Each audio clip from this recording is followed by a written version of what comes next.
We got Toasty, and this is why Gojo versus Luffy isn't close. I don't know.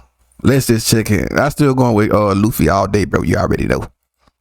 Monkey D. Luffy, the future king of the pirates, and Satoru Gojo, the strongest sorcerer in the world of Jujutsu Kaisen. In this video, we're going to be putting both of these guys against each other to see who hits harder. Cool. And this is actually a pretty I'm giving this to Luffy, bro. interesting matchup, and I'm doing this because I've already done Naruto versus Gojo and Aizen versus the entire Jujutsu Kaisen verse, which, to be fair, it's interchangeable with Ichigo, but it's actually been a fat minute since I've even discussed Luffy on the channel, and believe it or not, a lot of the scaling in Jujutsu Kaisen has actually changed pretty drastically since I made my last video on it. If you do end up enjoying this video, be sure to like and subscribe. Before the video starts, I just want to give a huge shout out to today's sponsor, Anime Express. If you're into anime like me, you'll probably love what they have. They've got a fantastic selection of clothes and jewelry inspired by all of your favorite. That one got sponsored. Good job. That one got sponsored. There are many aspects to consider. Let's get it. Huge thanks to Anime Express. When scaling Gojo's strength, there are many aspects to consider that demonstrate just how powerful he really is. For instance, domain expansions represent the pinnacle of a Jujutsu sorcerer's abilities, using their own curse energy to create an entire... Man, forget that domain expansion. Nah, they're joking, bro. I like domain expansion. That's a hard technique. I like it. ...entire environment practically from nothing. While there are certainly arguments to be made about how a domain scale might not directly correlate to their overall power, this shouldn't really matter when it comes to someone like Gojo. It's reasonable to conclude that even domains like Dagons or even Jogos can be used to scale Gojo quite easily, given that he effortlessly shattered Jogo's domain and later spammed his own domain against Sukuna. I do want to add that even without the domains and just saying Gojo scales to these mountain-sized or island-sized spaces, Gojo would pretty concretely scale to Jogo's maximum meteor that was shown murking a portion of a city. This is very low end for Gojo, given the fact that he's able to spam domains that are superior to Dagon and Jogo's domain, putting him very concretely into that island level ranges of power. Speed has probably been the most contentious part of the Jujutsu Kaisen scaling for the past few years. For instance, we went from Mach 3 being a tier of speed that was looked at as pretty much top tier, with the exception of the absolute strongest characters in the series being able to shatter that, to Gege literally confirming that he basically uses the word Mach as sort of a cool play on words. In other words, we should be able to upscale a majority of the verse based on calcs pretty consistently without it being but Mach 3. The most notable speed amp that we received was actually from the anime, where we see one of Megami's Shikigami using bolts of lightning to charge at Edo with Toji, and we have Toji viewing it in slow motion practically. This is very impressive, especially when looking at what we previously thought these characters actually capped at in terms of speed. Toji being able to dodge this bolt of lightning would obviously mean he'd be in that massively hypersonic ranges of speed, or faster than lightning itself. Maki post-awakening in the manga is also stated to be equal to the likes of Toji Fushiguro, and is shown being relative yet obviously inferior to a 15-finger Sukuna in Megami's body.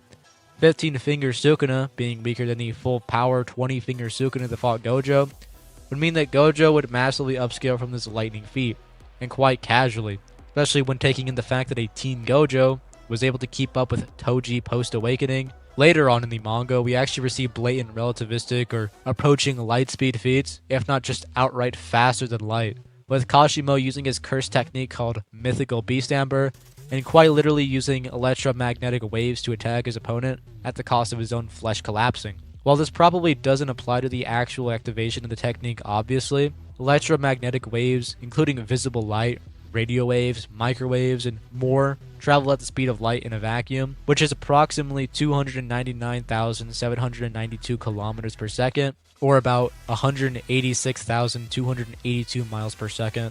In Earth's atmosphere, the speed of electromagnetic waves is very close to the speed of light in a vacuum, but it can be slightly slower due to interactions with the atoms and molecules in the atmosphere. The speed of light in a medium, such as air or any other material, is determined by the index of refraction of that medium. The index of refraction is a measure of how much the speed of light is reduced in a particular material compared to its speed in a vacuum. In the case of Earth's atmosphere, the index of refraction is close to 1, meaning that the speed of light, and therefore electromagnetic waves, in the atmosphere is only slightly slower than in a vacuum. In practical terms, for most purposes, the difference in speed is negligible. So for most intents and purposes, electromagnetic waves can be considered to travel at the speed of light in Earth's atmosphere, or at the very least approaching the speed of light. Even taking that into consideration, Sukuna was able to move half the distance between him and Kashima's light speed or approaching light speed attack, and was able to dodge that attack while being heavily fatigued from fighting Gojo. It's been quite a while since I've gone over Luffy. Let's go, Luffy, bro. Yo, I ain't gonna hold you, bro. Like I said, I don't know too much about Luffy, bro. But after I saw that whole part, that whole episode with him fighting old buddy with Gear 5. Hey, yo, man, I'm just saying, bro. I'm just saying, Luffy is him. But people don't want. Hey, yo, I'm not gonna say anything else. But Luffy is him, bro. That Gear 5 look clean now. Be honest with you, I've only ever given him extreme high praise when it comes to his scaling. That's mostly because of the characters I was putting him up against, and it was just necessary to use his higher interpretations of power. Bro, Luffy have Toon Force, right? Luffy have Toon Force, bro. He's a Toon Force character now. I'm sorry, Gojo, but you was not that guy. You just like fan favorite, bro. For this video, I'll be completely reasonable when it comes to his scaling, and I'll let you know where I would concretely place Luffy without heavily exaggerating his power to star level like in my previous videos. With the awakening of Luffy's 5th gear, I think it has been abundantly clear that by this point in the series, Luffy has finally reached Yonko level status and has actually surpassed it, if anything. Thanks to Luffy's 5th gear, we see him emerge victorious in their final clash, overpowering Kaido's strongest attack with the Zone. I know that many people will claim that Kaido was weakened and had to fight several enemies before facing Luffy, which is kind of true, but not entirely realistic. The same goes for the Supernovas. Kaido was barely damaged before Luffy had used Advanced Conqueror's Haki. The only time he really got hit was when Zoro used his final attack, and even then Kaido's only comment on this was, "It'll probably leave a scar," and that was about it. Yamato also gave him a good fight for a few minutes, but she knew from the very beginning that she wasn't going to be able to do anything but hold him off until Luffy arrived. In conclusion, before Luffy used Advanced Conqueror's Haki, hey, that was hard right there, bro. I ain't gonna lie, I like that part right there. No one is able to beat damaged Kaido. It's also evident that he didn't weaken as he sustained more damage. Kaido remained in top form at his strongest when the real fight occurred. After the awakening, Luffy was on par with Kaido and ultimately succeeded in defeating him. This leads to the conclusion that Luffy emerged stronger at the end of the battle and is by proxy Yonko level. This is important because all Yonko are relative to each other and are capable of engaging in direct confrontations. It's also stated that even in a 4-person standoff, the fight would never be easy, regardless of the outcome. This suggests that Whitebeard and Kaido are relative in terms of power. Whitebeard is a character who has been stated to have the capability of destroying the entire world. Now, before you argue that it's just in reference to sinking all landmasses or not literally destroying the world, please have an open mind and at least hear the argument I provide. Sengoku stated that Whitebeard could destroy the entire world. There's a databook statement that says Whitebeard can tilt the planet, and there's another databook statement that doubles down on what Sengoku said, by also stating that Whitebeard can destroy the planet. Sengoku is extremely knowledgeable about Whitebeard, and as they've known each other and fought each other for many years, and Sengoku would have no reason to lie in the middle of a war. It'd be pretty silly to just, dismiss that because Sengoku is lying. And given the fact that this statement is actually doubled down on in many times, this statement is likely not hyperbolic, especially when Whitebeard can shake the planet, without taking in the fact that the One Piece world is actually several times the size of our own planet. He should actually scale more in that large planetary ranges of power. For this video, it won't be considered as it really isn't needed. Via this Whitebeard statement, he should scale to planet-busting power, with anything above a large planetary being very, very questionable.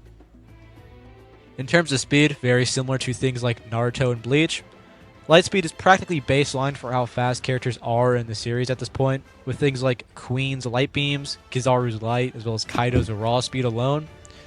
Kizaru has many databook statements of being able to move at light speed, who Whitebeard should actually be faster than due to being able to actually intercept. And there's honestly so many lightspeed feats and scans that I'll just throw up on screen, like the Henry Blazer, which is described as a lightspeed blade, and Luffy in Gear 5, who is Yonko level, scales to this quite casually, especially when taking the gear amps into consideration.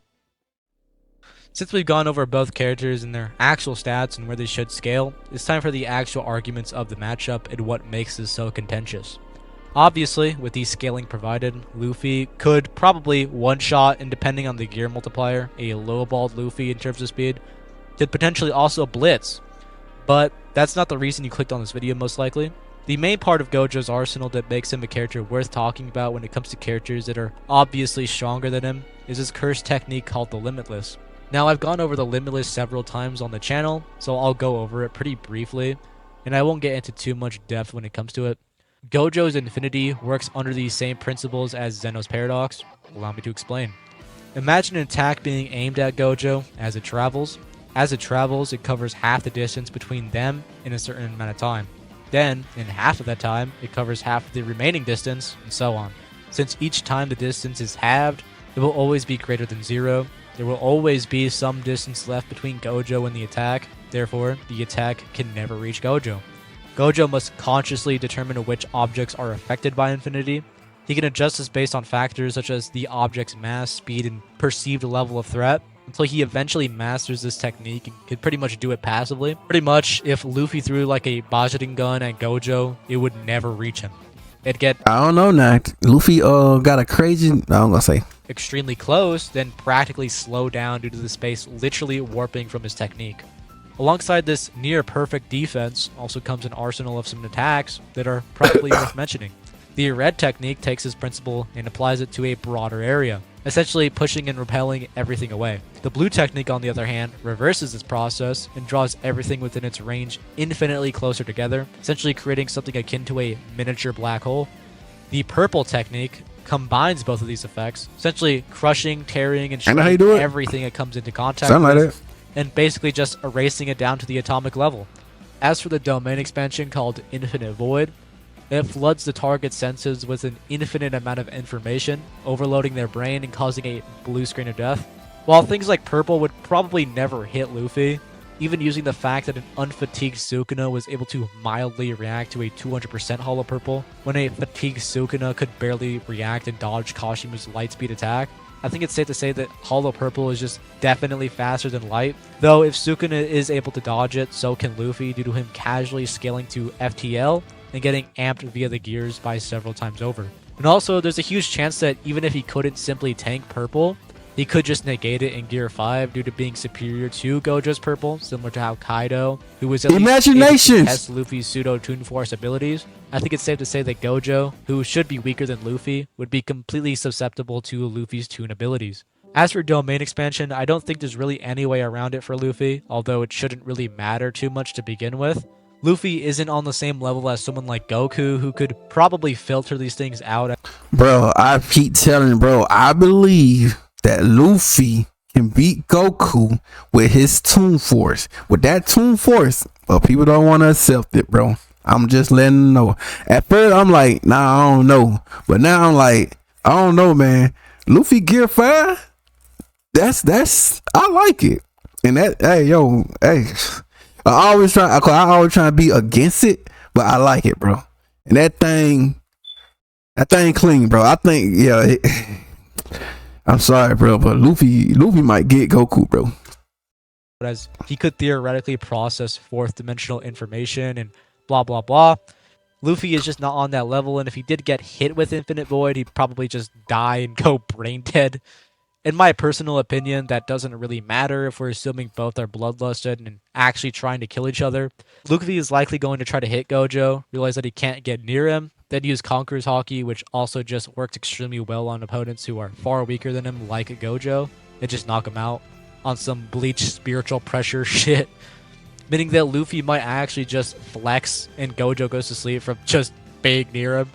But if Gojo is able to pull off Infinite Void before he either gets blitzed and Infinity doesn't work, or Luffy uses his Conqueror's Aura and just wins. So honestly, unless you're being extremely, extremely generous to Gojo, there is really only one win con when it comes down to how he could win. Though Luffy has more win cons and more likely win cons as a whole, Luffy wins. And there you have it, ladies and gentlemen. Yeah, man. Like I said, I go with Luffy, bro. If y'all do agree, y'all agree. If not, let me know. You already know. I'm going with Luffy all day, you know. Let's get to the next one.